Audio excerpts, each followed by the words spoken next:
Hello, everybody. Welcome Hi to All guys. Things New. Hola. Hey, this is going to be an amazing hour of conversation, chat. We're going to talk about some current events, and then we are going to talk especially about the fact that it's Mother's Day weekend. Yay! Happy Mother's Day, Dana. I know. Didn't it come fast? I can't believe Mother's Day, Matisa. Happy Mother's Day, Teresa. Happy Mother's Day, Dana. Yay. Happy Mother's Day, Theresa and Joya, for your Joya. young baby. Well, you know, they have something in sociology called other mothers. So it's you, even if you haven't biologically birthed a mother or a child, rather, people who look at you as mothers, and I know both of you all fit those categories. So happy Other Mother's Day. I love Other Mother's Day. Thank you, Other Mother. I never heard of that. Me either. Yeah, I love it. I love it. We're going to jump into an amazing discussion. First, let's introduce ourselves. I'm Matisa. I'm Theresa. Oh, really, Teresa? That's the way they always do. And we got one more. That's pretty much it. I'm Dana. And we are the Sorry, I'm sharing, guys. I'm sharing. I'm sharing too. I'm going to text my mom. Thank you. I'm going to text my mother so she can watch it. So we are the ladies of All Things New. We're excited to be here. As the ladies already said, we need to share.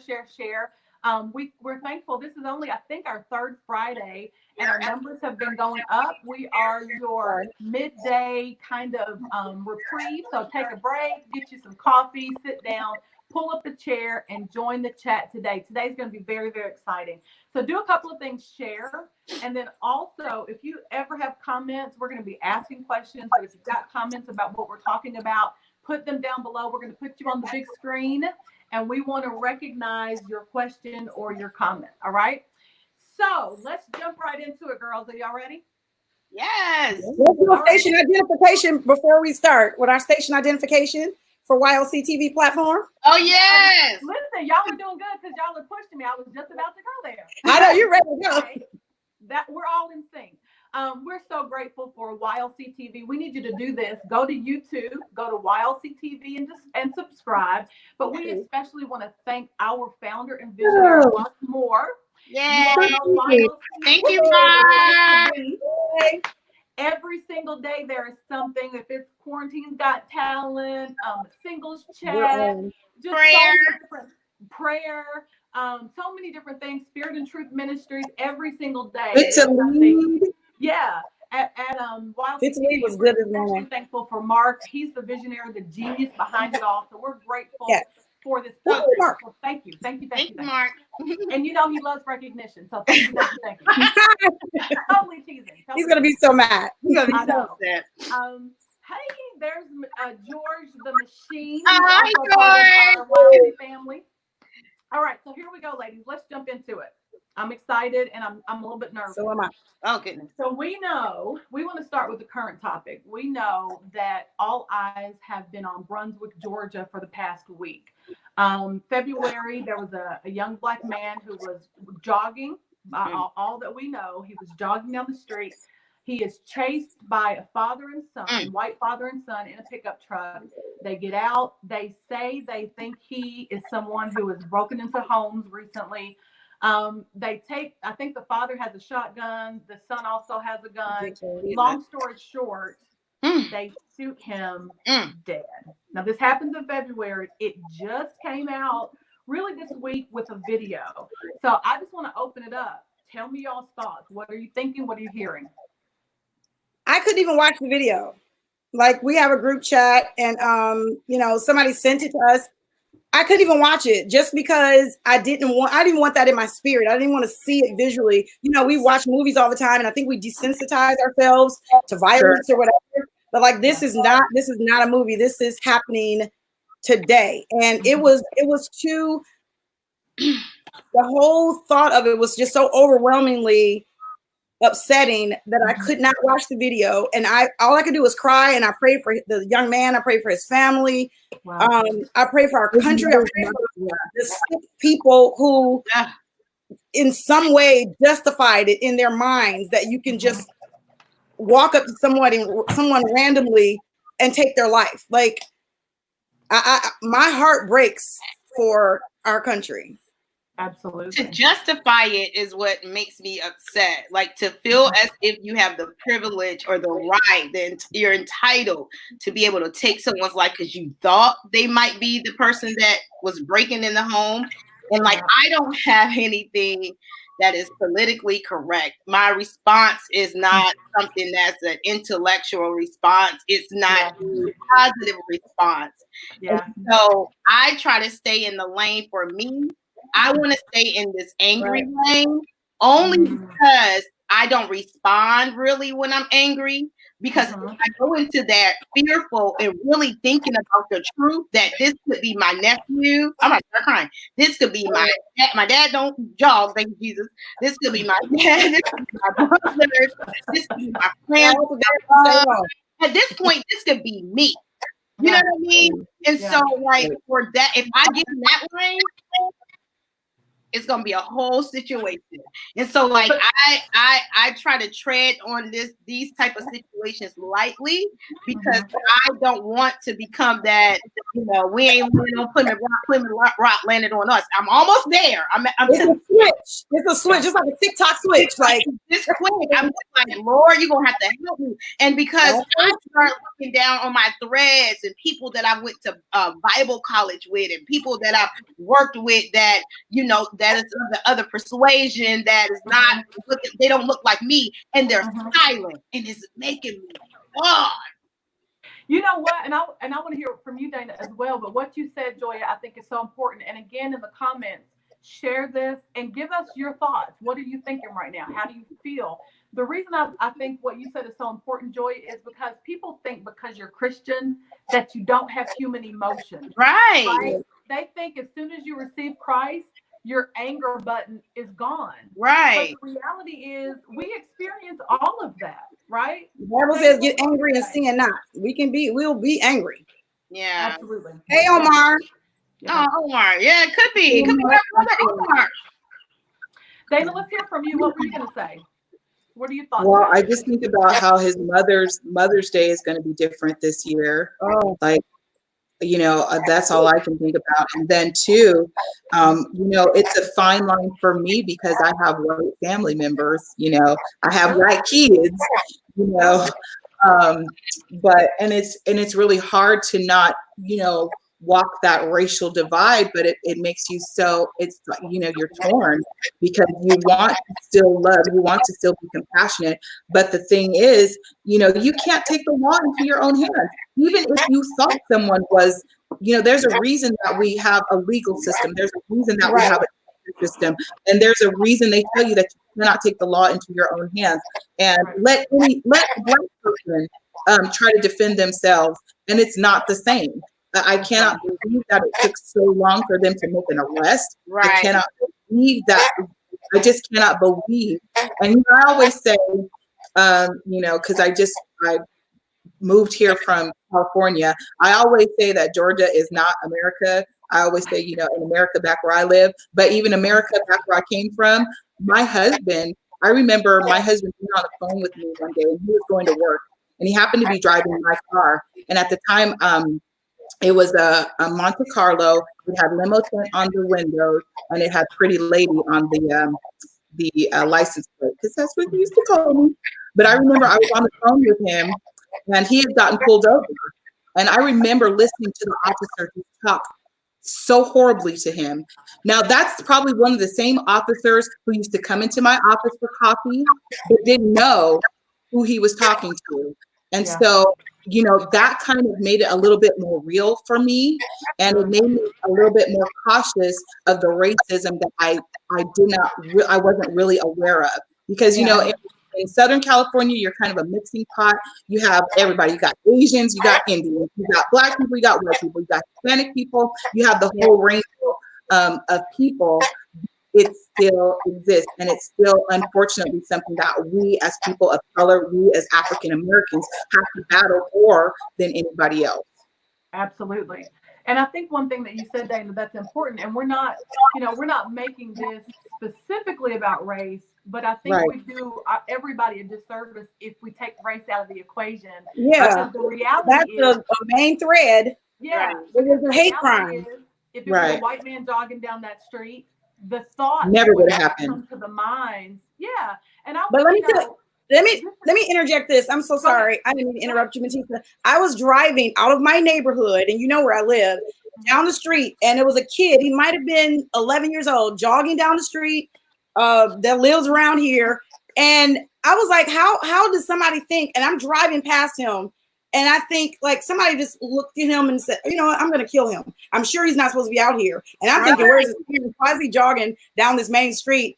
But I was like, he's running along, and in a blink of an eye, his life could have been taken. And that's how our brothers live. And that's awesome, because that kid, he's fine. He's all the way where he was going without a shred of a doubt that could that ever happen to me? Right. Never. And the thing I think you hit the nail on the head about is this idea of belonging. Who belongs, right? It goes back to the Trayvon Martin case. Yeah, it goes back to the Trayvon Martin case. He didn't belong in the neighborhood, according to Richard or whatever Zimmerman, and it was the same sort of thing. And I can remember when I was at the Ohio State University, and I was finishing up my my degree. I remember walking. I just want to put that "the" in there. But I was walking across campus, and you know, I was going to my dorm from the place where we took our classes, and I remember walking by a car and hearing a click where somebody had clicked the car door because you walked by. I was gonna break into their car, and I remember thinking to myself, I'm seriously, the highest degrees you can get. I am a woman, right? You're the least likely. None of that mattered. What mattered was my race. Yeah. So now I do it. They walk by me. I am so. Let me. I want to talk about it. You are still praying for her. God is still working on her. Every time. I don't care. I don't care where I am. Every time they walk past me, I clench my purse. I lock my doors. I run like play with me. But honestly, Joya, you have to too, because you're a woman. Like, you know, and not even being funny. Like, you have to do that just because you're a woman. And the other thing too that was so surprising, I don't remember the name of the young lady who was killed, but I was really surprised that it was turned on a Black woman too, because usually. Sandra Bland. It was Sandra Bland. Oh, yeah. Right. Yeah. Like the fact that now women aren't even safe, you know, because at least it used to be that even though Black women were taboo, at least, you know, we knew that we weren't going to be attacked, but it's like everybody's their game now. And this is going to segue into our next conversation of what our topic is regarding Michelle Obama. But in her movie Becoming, she even had to deal with that, with being the first lady, that they coined her as the angry Black woman because she spoke confidently. And we'll talk about that more later. But it's just like, you can't even be who you are, and it's only because of the color of our skin. That and it's only because of they fear. Yeah. Their fear of us, not because they feel like we're going to harm them, but because they think that I'm one of those, like, if we find out who we really are, God, they'll be messed up, baby. They'll be messed up. They're trying to go backwards, but they're dealing with a whole new crop of Black folks. Please try me. There are no more kizzies. There are no more people that's gonna bow. Like we're almost, I've heard a comedian say it before, and I'm being lighthearted, but he was like, some people say, "Oh, I wish that wouldn't happen," and Black people be like, "I wish it would." Like, try me, please try me. I'm like, the Lord, try me and see. Right. One thing that we can say from a Christian perspective, and this is scriptural, that justice, right, is something that we all are praying for, we're hoping for. We go back to what Dana was saying earlier, just about the fact that this is a mother who has lost her son, and that we need to be praying. Mark says, I literally drove down the street in a very nice neighborhood and saw a young white man jogging and thought about the outrage that would exist if two Black men stood up and shot him. Right. Listen, we wouldn't be able to go outside for real. They would have killed them. They would have killed them. Yeah. Quickly. Yeah. They would have shot and killed them. Yeah. Exactly. Yep. And well, anyway, I want to move because we could talk about this all day long, but we're gonna Yeah, please don't. I gotta go to work. What'd you say, Joya? I said, please don't. I gotta go to work. Yeah, go work. Well, maybe we'll revisit this topic later. But I will just say this, and we said this already. You can be a Christian and be outraged. Right. You can be saved and demand justice, and you can love everybody and still want to make sure that your brothers and sisters aren't gunned down in the street. So we'll just end it right there. All right, so let's segue. Y'all ready? Shake that part off. Yay! I'm like, Shake it off. And you know what? We have to woosah every day. People don't know. Like sometimes before I walk out of my place, I'm like, all right, God.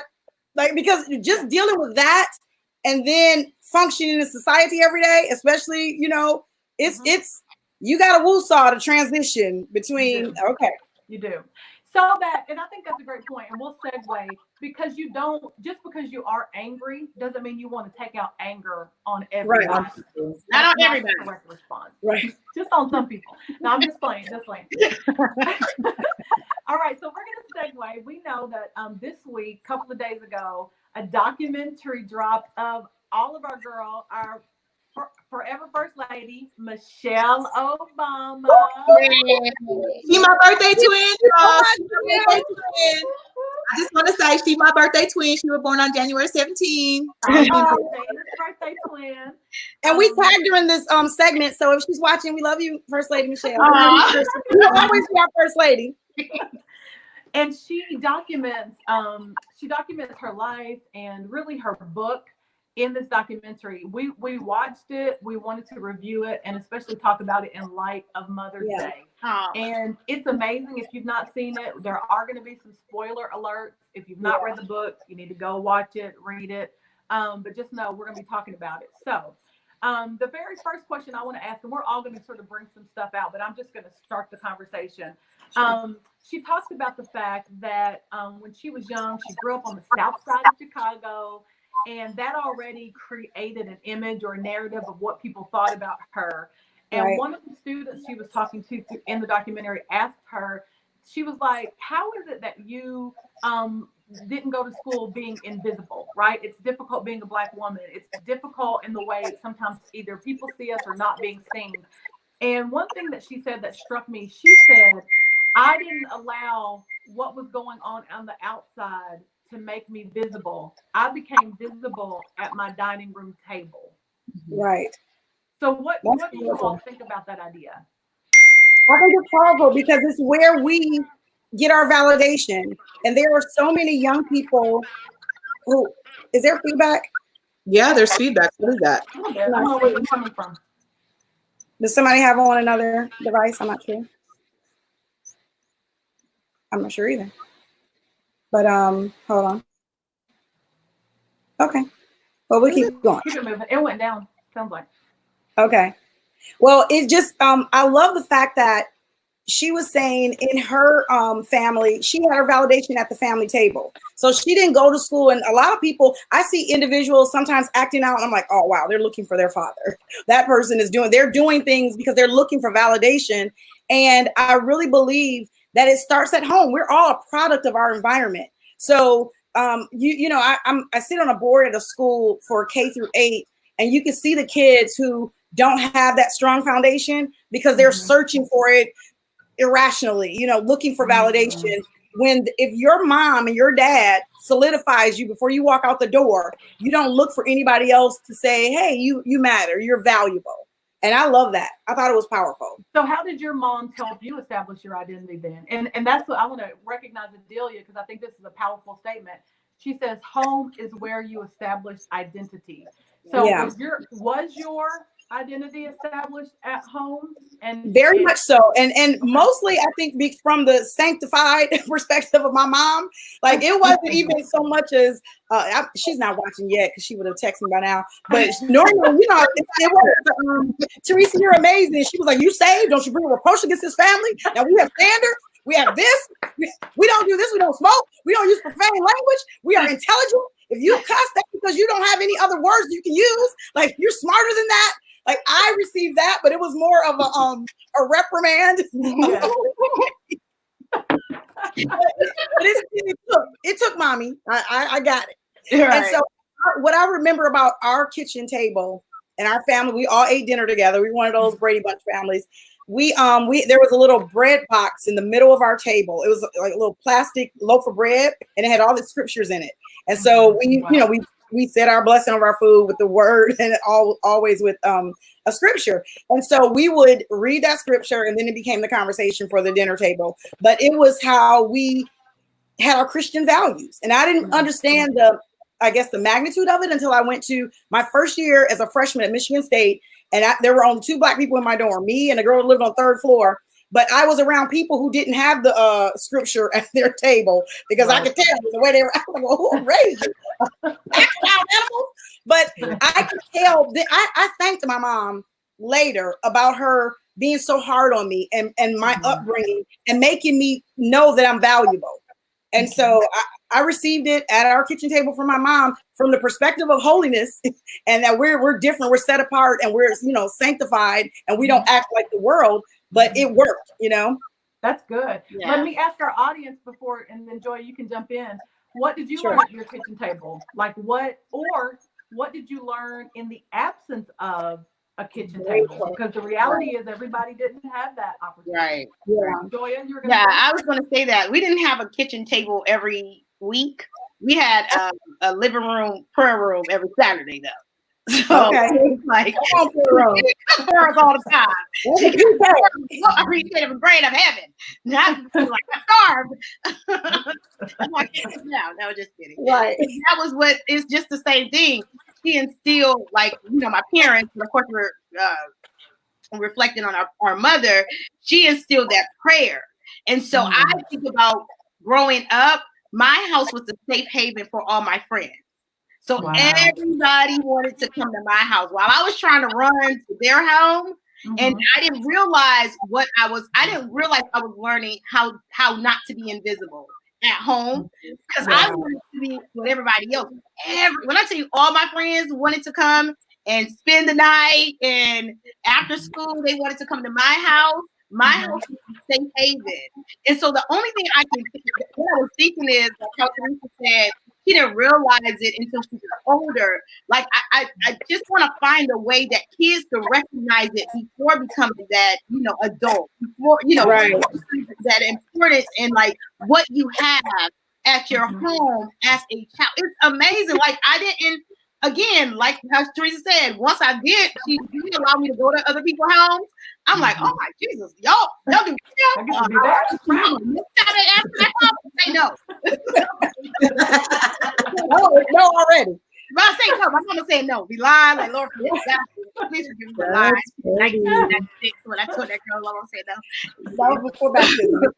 But like that's where I learned that on my knees on Saturday morning in our living room. My Lord. My mom taught me that part. That's how I learned how not to be invisible, because she really did introduce and instill prayer and the word of God and how to communicate at an early age until we were older. We had to pray every Saturday, and it was a big family, and we had to go around. And most of the time, like she would go last because she was the long-winded one.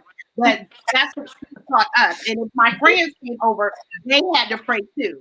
And so that's where I learned how not to be invisible through prayer because of my mom. That's awesome. That's good. Angela says, I totally agree. I just recently thanked my mother for making the right decisions.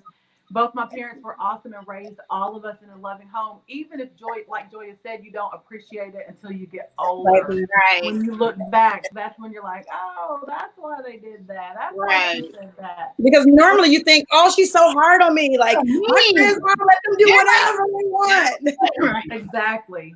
What about for you, Dana?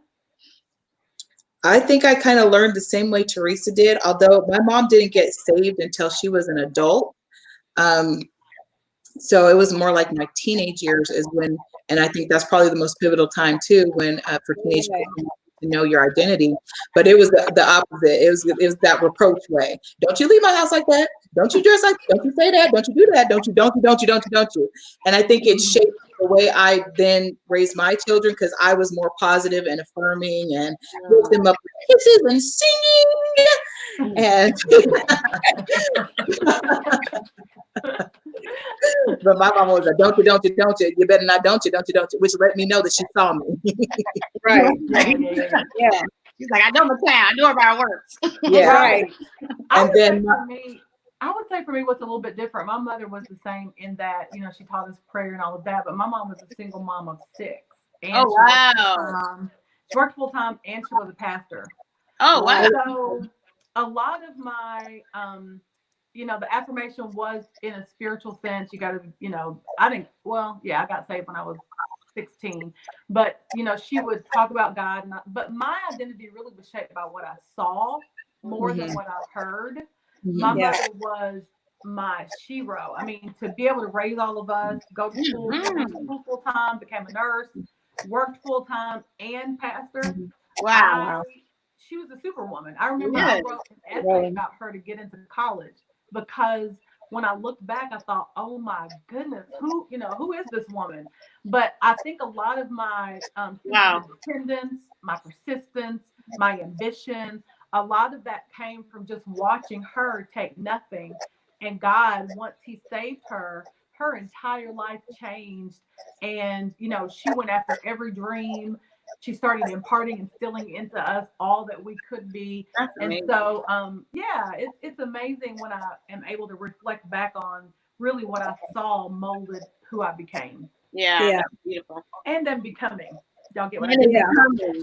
Before we move on, Matisa, let's talk about like the absence of that, because I know like a lot of people are, because they don't have it, then there's like, okay, so I'm going to be this type of mother because I didn't have that. But it actually, that absence builds them into being an amazing person as well. There are so many, you look at stories of, people that are, popular, or they're stars or athletes or whatever, they were adopted. They were, foster care, through, like, I am not going to have that life. Yeah, and so it was, I think that it's a interesting dichotomy between like how your mother influenced you by being there and how your mother influenced you by maybe not being there. Right. Well, and I think that's good because my mother, I don't know about you all, but my mother wasn't the most nurturing. Like my mother was not at all. Until she like the love and kissing. Oh, I love you so much. My mother was a provider. What'd you say? My mother was a provider. She was not a nurturer. And that was her thing. She was like a big career woman. And like I think I'm the opposite because I'm like, I wanted that Donna Reed kind of, motherhood. I wanted to be Leave It to Beaver. I wanted to send my kids out, send my husband out, bake and cook all day and welcome them back. And I never wanted to be a career woman because that's what I saw of her. And then when I actually did start working, it's interesting because I ended up working where she worked. And then I understood why she came home mad and crazy and frustrated all the time. But like I determined what I wanted to be from what I saw or what I didn't feel like I had. So even though my mom was there and she did the best that she could, like I didn't want to be the mother that she was because I wanted the matching plates and dust ruffles. Like my mother is a woman of means, but she don't got a matching plate set in her house. She can have whatever she wants, but she ain't got matching forks and spoons. Really? That is so funny. And my mother was the opposite, but I think I love, like, mama used to sew clothes. So with all our Easter, we all have on yellow and white. The boys, the girl, everybody had on yellow and white. So it was that type of thing. And then like all silverware, like my mother to this day, like when I first moved out, she was like, now you have to get some good silverware. And like, I was like, oh, I found a set on sale at Kmart at the time for $19.99, which is a lot of money. And she was like, no, I'm gonna buy you some silverware, $125 for a nice, I'm like, Lord, Jesus, wow. I didn't even realize, right? But I'm like, okay, well, we can do that. I didn't know that much. Yeah. But it's like, you take little things, like there are some things that I was like, I'll never do because my mom instilled it in us. And then it's like, oh, okay, I appreciate it. Now I get it. But that's the word. One thing I was going to say real quick that I think is so important, even for mothers who are mothering right now. Before my mom passed away, we got to have some really seminal conversations, and we talked about our relationship. And mothers often mother you the way they think you might need to be mothered. Yes, so my mom talked about how my two older siblings, she could, even when they were babies, she would pick them up and they would just love on her and they just needed her. I was not a needy baby. So I would be in her lap, she said, and she would try to hold me, and I would get down and just be running around because I'm just by nature I'm very much like her. I'm a very independent person. Yeah. So she talked about the fact that she didn't 100% know how to mother me because I was so different than the other two. And the younger children, she nurtured them a whole lot because they were the babies or whatever. Yeah. That opened my eyes so much. And I love what Dana said earlier. For all of our moms, they did the best they could with what they had at the time. Yep. And what they thought and what they knew. I love that. Like I see my mom now because my mom was 18 when she got married, 19 when she had her first child, 32 when she had her last. Yeah. So her whole like she was pregnant for a long time. She was pregnant for a very long time. She was in that kitchen and she was still working full time until I turned 8. So she was doing this for a very long time. You know, a child when she was a kid, a baby. Didn't know what she was doing, and so you know when you're in it, you don't appreciate it again. But when you go back and look at it, you're like, how in the world? Like, there's no way that I would be my age with 5 kids. I would lose my mind. That's crazy. When did you like realize that your mom was a person? Like I didn't realize my mom was a person until I was like 25. Yes, I was like, when I realized that she was a person. She probably had some goals, like because you always think of your mom as just like being like she's your mom. She's not a person. She doesn't have feelings.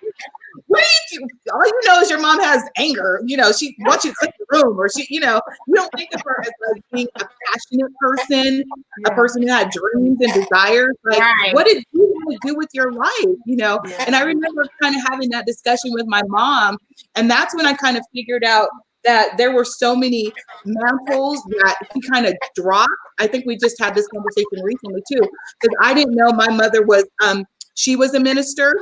She was a prayer captain at one point. She was a wedding planner at one point. That's you. That's you.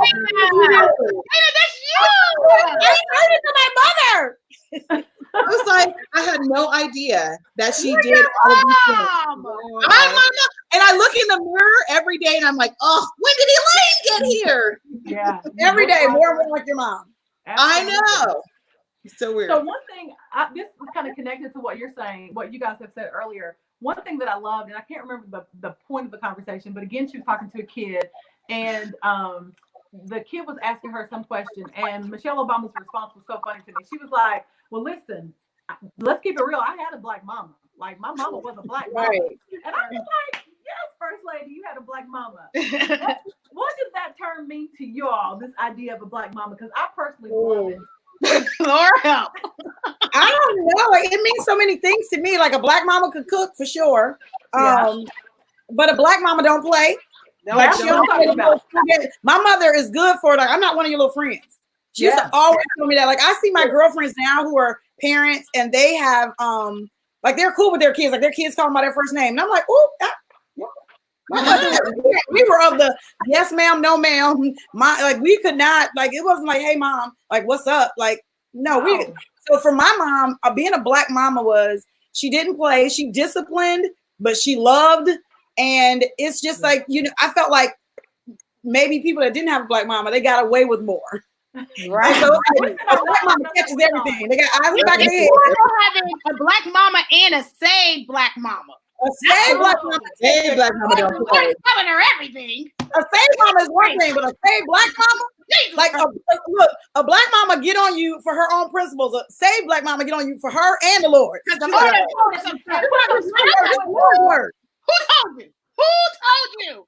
Like, God. Listen, I used to pray and to ask the Lord not to tell my mother stuff. Right. I'm like, who did it? All right, I'm gonna pray. And I'm like, oh, Father God, please. My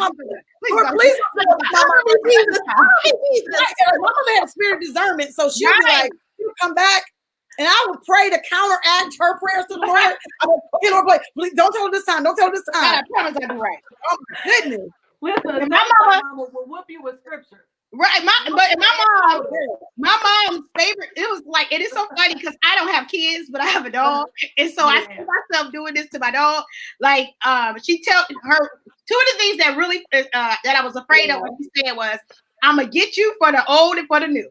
There was she like, old and new. Oh God, Lord Jesus. Oh Lord. And I said it to my dog now. And then her other black thing was, God is my secret judge. Don't really know what that means, but I knew that God was telling her something about my life, and I was like, oh, and you say that. What is it now? I say it all the time, don't I? I say it all the time. Secret judge. One of my mom's favorite lines that I do with my kids, you know, if you do something, she'll be like, do it. I want you to. Please do it. When I say that, my kids better please say it again. Say it again. I want you to say it. That's going to be justified when I snatch you. My mother could pitch us in church, like in a full circle. Like take your meat and turn it all in a complete counterclockwise. Right. And without changing her face, she'll be like, yes, amen, praise the Lord, and just tearing us up. And we just be like, we're like, did y'all ever yell out? No, black mamas will stop you in your tracks with a look. Right. Now that's the truth. Across the room. Right. That look. You get right in line. Just one look. My mama can look at me today, and I'm all the way grown. And Thank you, mama. Can look at me on FaceTime, Dana. Or don't call you by Dana Devon. Come on. Right. I didn't do it. I didn't do it. That's so funny. Earlier was on, and he said, "Thank God for black mamas." And thank God for black mamas. All black mamas. We love that tradition. Yeah, and when you say black mama, there's just something that it is old. So that was good. But you know what else black mamas do? Black mamas love everybody's kids. They accept everybody. And will feed everybody's kids. They love everybody's kids. Listen, yes. You will discipline anybody's kids in the store too. What'd you say now? I do that. Discipline anybody's kids in the store. Let somebody else kid be crying in the store. Yeah. Now, baby, you can be quiet. I do. I don't even have kids, and I see kids, and I'm like, get out off of that. Where's your mother? You know you're not going to be doing that. Where's your mother? Where's your mother? In church, I'll be looking at kids. Yes. Yes. My mom used to give me that because my mom was a minister. She sat on the pulpit and she just do this, like turn around that seat. Look, and you have the lips. Please don't. You gotta have the lips too. Right. You're good for that. How do you look at you? Be like, she'll do it from the pulpit. Sure will. And look, it's so good that the people sitting around my children, if I look a certain way, they be like, your mama said you better do that. I'll be looking. I'll be like, Sean, you don't see your mother? Deshaun be out the livingness. I know. Then they look at me like they don't see you. Then I really want to get them. Right. One thing that Michelle Obama talked about is that when she was about to go to school, her brother Craig was at Princeton, and she was talking about how when she was going to go, her guidance counselor actually told her, I don't think you're Princeton material. Wow. So I just wanted to ask you all, have you all ever had a moment of doubt like that? And can you think of a time when your mom really had to speak some life into you when it looked like the world was telling you who you could not be? Oh, that's the, let's see, a time though. I have a whole situation. I don't even want to think about it because I'll probably start crying. But I remember, I don't even know how old I was. Like my mother used to do hair. And so I was her first girl and her oldest child. And so like, you know, she get that pressing comb with the grease and it'd be sizzling. You'd be like, She sent me to a hairdresser once. And my first time going to a beauty shop, and this lady put a perm in my hair. Long story short, she burned all of my hair off to like cat's fur. I was bald when I came home. And so when I got out of the car, so she called my mom. My mother's like, I'm gonna pick her up. What time is she gonna be ready? And she was like, oh, I'll bring her to you. And so she dropped me off at home. And when I got out of the car, this little bad boy, Kevin Rudder, used to live across the street from me. Where he at? We're gonna beat him up. Right. Kevin Rudder, I got out of the car and he was like bald head. And I was like, I got a perm. I don't know what he's talking about, some bald head. I just got my hair done for the first time. And she singed like hair follicles off my head. When I came to the door And my mother just stood at the door and just started crying. And I was like, what? You don't like, it's not right. And so I didn't realize until I went to school and was taunted by the children. Because my mother, and this is, it's, am I gonna cry with it? So let me tell you what's so about it. My mother bought me this little curly afro wig. I was in 6th grade. I was in middle school. Oh, wow. That's so hard. No, I'm so serious. I'm not even kidding. And so I wore a little curly wig, and I used to like this boy named Andre Mallet. He went to my church. He probably watching. And he used to snap my wig off. And so I would get out of school, and if you can get to the corner and cross the street, he lived one way, I lived the other. So I would get out of school, and I'm like, if I can just make it to the traffic light and the crosswalk before Andre get me. And he'd come after me, run, snatch that wig, and all the kids cracked up laughing. I was humiliated. So I would go home every day, take my little wig, put it back on. I had it all backwards, tag me. It was all one length anyway. I got home, and one time I just cried so bad. And my mother was like, look, you look at me. You are beautiful. And it reminds me of this. It's a video that's out. It's viral where this lady was doing the little girl's hair. And she was like, and she started crying, and she was like, I'm so ugly. And I to the kids told me I was ugly. I was like, they called me ugly at school. And my mother poured into me a conversation I will never forget. I was a kid. I was probably 11 years old, and I'll never forget that my mother was like, look, you don't have to be like everybody else. You don't have to do this, and you are beautiful the way you are. And this, you can do whatever. Like, this is beautiful on you. You don't have to wear your hair like everybody else's. And I used to, as a kid, wear, I can't believe I'm saying this. This is the first time I'm saying these words out of my mouth. But you know how you had tights as a kid? We had a tights drawer, like all of your stockings, but they were tights. They still get black tights and put it on my head and have 2 ponytails. Oh, yes. I wanted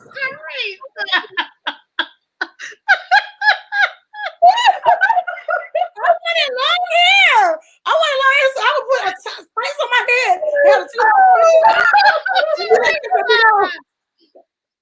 I wish I had something in this room I could do it with, and be like, my mother was like, what's the tight story? Let's talk about this. What is going on with you? And I had long hair. There was this girl named Jacqueline French. She was French, and Jacqueline, I can't remember like that. You with the long hair. And I was like, I want hair like Jacqueline's. And my mother was like, no, your hair, you are beautiful the way you are. And that, you know, and now look at me.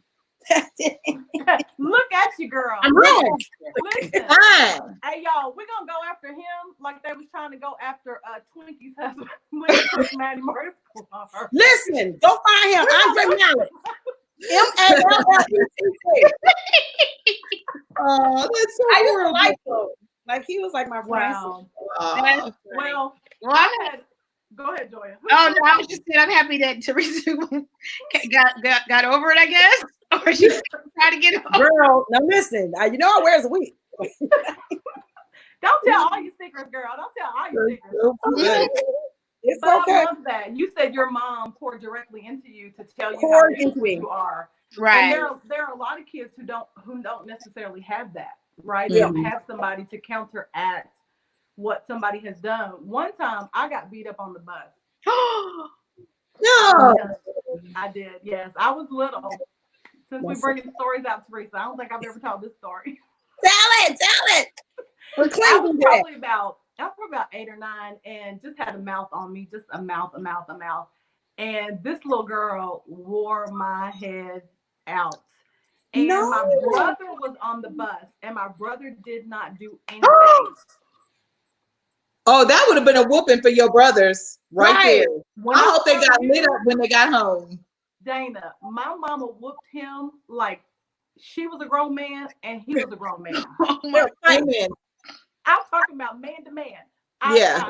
She wore him out. Oh, wow. And I just think about that story, like mama, and her telling him, "Don't you ever? This is your sister. This is And of course, I don't know why he did it. He was much older than me, so maybe I don't know. I don't want to justify. They don't like their little sisters because it's like anyway. He let them do what he wanted to do to you. Right. Yeah, but anyway, I just remember that moment and her taking up for me in that way. Like, no, we don't. We're family. We don't do that.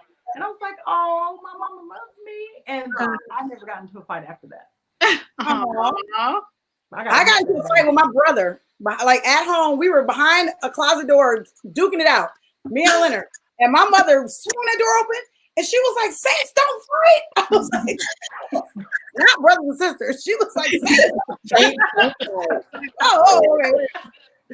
She said, "Saints don't fight." Don't fight. I was like, "Okay, better be glad I'm saved." Anything else that you can think of where your mom imparted into you? I think, like, for me, I don't care if they're smarter. I don't care if they're prettier. I don't care if they have more money. My mom always told me that there's no one that's better than you. And like, I walk around with that in my head all the time. It does not matter what they have. It does not matter what I lack. I know that I belong.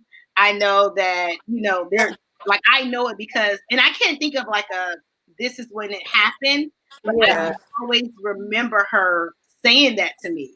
Like, it does not matter. It does not matter. You ain't nobody better than you.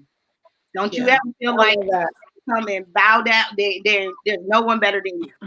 And so, like, that's why you got a problem today. That's my problem. You got to be here today. That's why you can't do nothing with it. Did any of you all have any, and this is, you can share as much as you want. Did any of you all have any challenges growing up in relationship with your mom? Because I think sometimes we paint this rosy picture like, oh my gosh, we were best friends. Yeah. My mom and I were just alike. So when I went through my teenage years, right before the Lord snatched me, and if he hadn't saved me, you were giving her a run for her money. I was giving her a run for her money because I talked too much. I was a smart man. I mean, there were a lot of things that I did undercover. Sorry. There were a lot of things that I did undercover and I got in trouble for. So what about y'all? Yeah, I was the youngest. And so I was the youngest of 5. So by the time she was with me, she was just like, you know what? Good night. I'm just tired, y'all. But one thing, I got kicked out of the house, like out of all my brothers and sisters. I got kicked. My mom kicked me out of the house. My dad came. No way. We love you. We want to protect you. My mom said, get out. She kicked me out of the house. She was in my bedroom. The door was locked. Like, I could not go in my room. So that. What did you do? What did you do? Let's talk about that. I was disobedient a little bit, but not that much, but a little bit. And they were enough to get you kicked out the house. Yeah, like my mom was, she didn't want me to do something. I wanted to do something. And she was like, okay, you're gonna be disobedient. You're not coming back in my house. Like, this is what we do. So like, but we were good until I turned about 18 years old. Because I still stayed with my parents like once my first year of college. So like, we were good until I turned about 18 years old. Every once in a while, as a kid, had a smart mouth, talk back every once in a while. But we really went through a rough patch for a couple of times. Yep, and she kicked me out of the house. She kicked me right on out. Wow. Yeah, my relationship with my mother is the reason I left home and got married so early. It was no bueno. And it wasn't, and that's why I was like kind of talking about seeing your mom as a person as opposed to this, just rule giver dictator kind of thing. But I remember I left home at 17, my senior year of high school, and that's actually when I met and married Steve. But it was things at home were so, like I didn't, and he was my safe place at the time. And I remember that we had kind of reconciled by the time I had gotten married, because I remember her telling me, you don't have to do this because of your issues. Like, you don't have to get married because of our dynamic. Right. And that's when I really started seeing her as a person. Wow. She had dreams, she had desires. There were other things that she wanted for me. But, as a teenager, you're all rebellious and you think you know everything. So, Wow. Yeah. Theresa, do you have a time? No, we never had a rough patch at all. Like, I would have stayed at home until Jesus came because I was. Wow. What happened? What was so crazy is I was under the mindset that I didn't ask to be here. You and Daddy had this bright idea. Y'all want to have 7 children, so we Right idea. and so my brothers and sisters used to pay rent, and I'm like, why are y'all paying rent? Do y'all know that they got more money than us? Like, what are y'all doing? And so I never paid rent. I was like, I'm not paying rent. I get to live here for free. And I would have been 45. Like, hey, what we having for breakfast today? What we doing? Right. Mom, you cooked my eggs wrong. My mother would be like, well, Theresa, don't. I stayed on campus in college, and when college was over, I came right back home to my mama. And so it was just we got along famously. Like she because she had a spirit of discernment, she like was selective with my friends, and I take up for my friends. And so she'd be like, that little fast tail girl, you don't need to be around her or whatever, and no, she's gonna bring a reproach and she's gonna pull you away from the Lord. I'm like, Mama, these are my friends. And so it was just that, but we were like, I guess because I was the first girl and we were besties, and it wasn't that best friend thing. Like, we can get really cool, and then she's like, no, don't forget who the mother is. She says that all the time, even today. Theresa, you're like your mom's dark skin twin. Like, I was like, when I saw your mom, I was like, oh my God, she just went, Theresa. That is so funny. We never had a rough patch, and so like now. We have about a 2 weeks shelf life that we can stay together. Matisa, she left. She's gonna come back. Bless her heart. She was having a hard time. But like let me see if I could do something different with us. So we all on top of each other. I know. Whoa. So we had. I think for us, it was more from the perspective of, she respected me, and I had so much to learn. Like, if my bishop died in 1996, and I just needed a whole life change. And so after he passed, it might have been maybe 2-3 more months. And then I moved to Atlanta where my best girlfriend was. And I was like, hey, like, that's the only reason I moved, because I was fine. Mommy was good. I was good. Our relationship was crazy. And so like, it was of the thing that my brothers and sisters would be like, Theresa, you go to mom and ask this, because I was the favorite. Like, they'll say it even today. Everybody knows. And so, I'm my mama's favorite. I'm serious. I like, even in the movie. Me too. I can hear y'all now. Miss Obama says that her brother was her mom's favorite. Yeah. Yes. Oh, good. Everything good. Like 5 minutes of the conversation, but it was great. It looked amazing. Why It looked amazing. I was just like, they're just saying a whole bunch of amazing stuff right now. No, we were talking about, just still in the same vein, about, you and your mom. Was there any challenges? But I was saying I'm my mom's favorite, but I like in the movie that Mrs. Obama said that her brother was her mom's favorite. And she said, like, they go to his house and she'd be like, oh, my son has the best this. And she's like, Mom, I'll put you in the White House. Like, seriously. What more can I do? What more can I do? Right. But I love it. I think and it's so odd how all families are so different. You know what I love though, when we say that the difference, what I did see, like, even when my mom kicked me out of the house and I came back like the next day or whatever, she still continued to love me. Like, I understood unconditional love through my mom. Like, I really think mother's love is like the closest love to God's love that will ever experience. It's like unconditional. That's unconditional love. Unconditional. No matter what you do, it doesn't matter. We love you. Like, I am an adult sometimes in my head, sometimes, not all the time. But to this day, and what makes me like appreciate it is because I know people that can't call and depend on their mom. I had a situation where I knew someone was dying, literally dying, their last days on the earth, and their mom was not by their side. And I was like, they would have to kick my mom out. Like, if that was to happen, if I called my mom, I just talked to my mom this morning on my way home from work, and she's like, send me your address. I'm going to send you another care package. And I'm like, I'm gonna go. Like, I can go to the store and buy it. Go to the store and buy it. So even in those rough patches, she did not, like, she's still there for me right now to this day. So yeah. Wow. Well, ladies, for some reason I can only hear Dana, which is fine. So Theresa and Joy, I've been trying to reach. Really? Hold on. I'm gonna take you out and bring you back. What about now? What, Dana? Can you hear us now? Can you hear me What now? did Joya say? You can't hear. Wow. Dana, tell her what Joya said.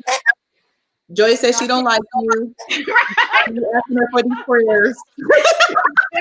I'm so not surprised that Joya would say that. I'm so not surprised that Joya would say that.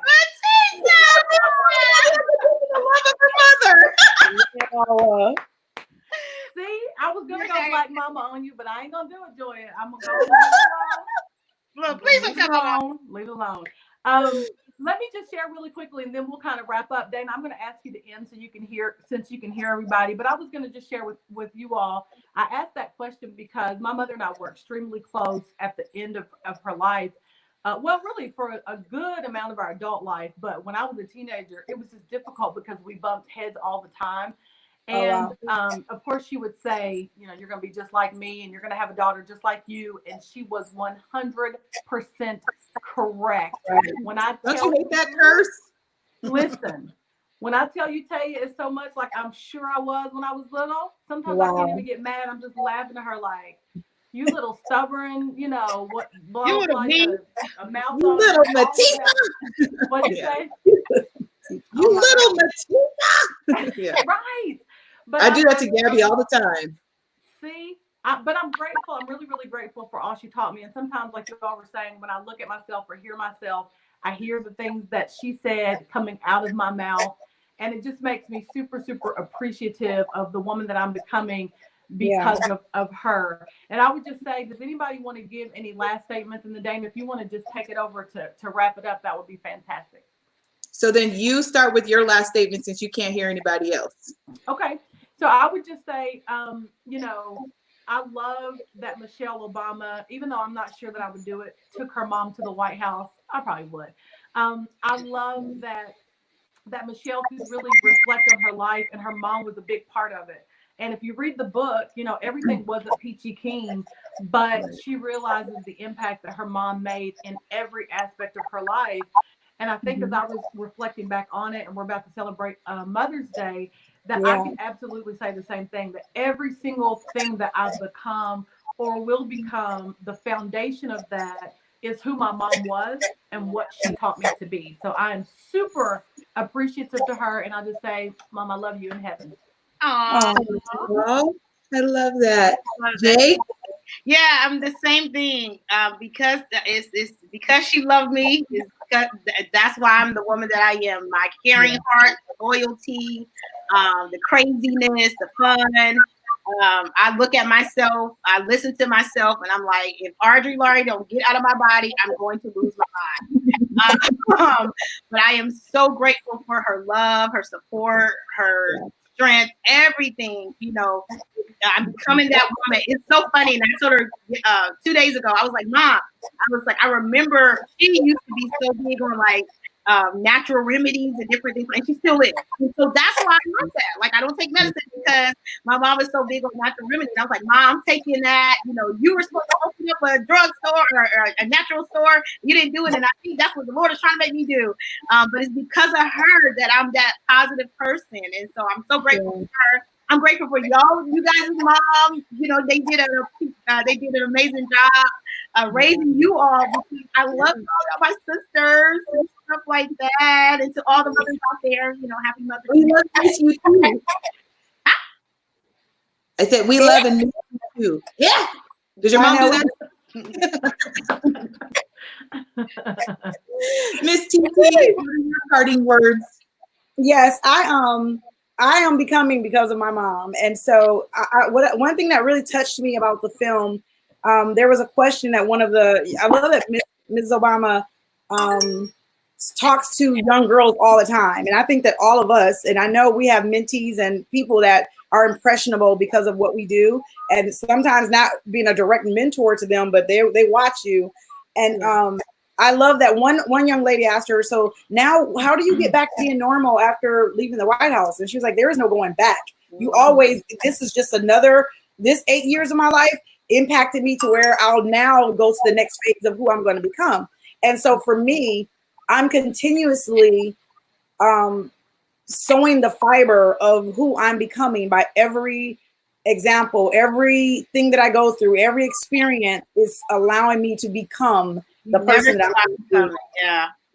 Never stop becoming. So Never. I'm excited about that. Yeah. I love it. Now, Dr. Matisa, either you're trying to read lips or you're really good at faking like you understand what they're saying. I'm not gonna be on this camera looking foolish. I'm like, Great conversation.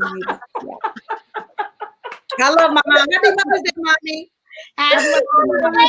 My parting words would be this. I loved the movie, but for those people who did not have a relationship with their mother or don't have a good relationship with your mother, I would encourage you to do what you can if she's still around to reconcile with her. Because these times are just so uncertain. I know with not being able to be physically connected to my mother, I'm kind of missing her a little bit. And like good, bad, ugly, like we said earlier, our mothers did the best they could. And let me have the mother who feels like she makes mistakes every day. There's no instruction book. No matter how many books you read on parenting, there's no perfect formula for it. We all do the best that we can. So if you can, try to reconcile with your mother. Right. I love that. Dana, I don't want you to wrap up, but you said something that touched me because you said, like, you know, you're missing your mom right now, but and my mom's not here, so I miss her, but I want to give a recognition just to our first lady who is like, we love our first lady. She's the epitome of love. And so I thank God, just not happy Mother's Day to all of our mothers, but happy Mother's Day to our first lady. We love you so much. Like, she's the best mom. Like, I love her and I love the love that she gives. And so it's like she'll check on me. Like, my mom is still here, and so she'll still check on me. And Dana, I know that you talk to her. I know all of us. She cares. When she says cares, you know exactly. You know she cares for real. She's definitely knitted in the fiber of our lives. Like, she, First Lady, it helps us become who we're becoming. We love you. Happy Mother's Day, First Lady. Happy First Lady. Happy Mother's Day. All right, guys. Well, we love you so much. Thank you for tuning into this episode of All Things New. Make sure you share, make sure you like, make sure you comment. Even if you're watching the replay, make sure you go to YLC-TV. What is it? YouTube.com/YLC-TV. I'm like, what? We love you. We'll see you guys next time. Yes. Thank you all. We love you so much. Everybody have a beautiful Mother's Day. Happy Mother's Day. Thank you, Mark. We appreciate you. Thanks, Mark. Bye.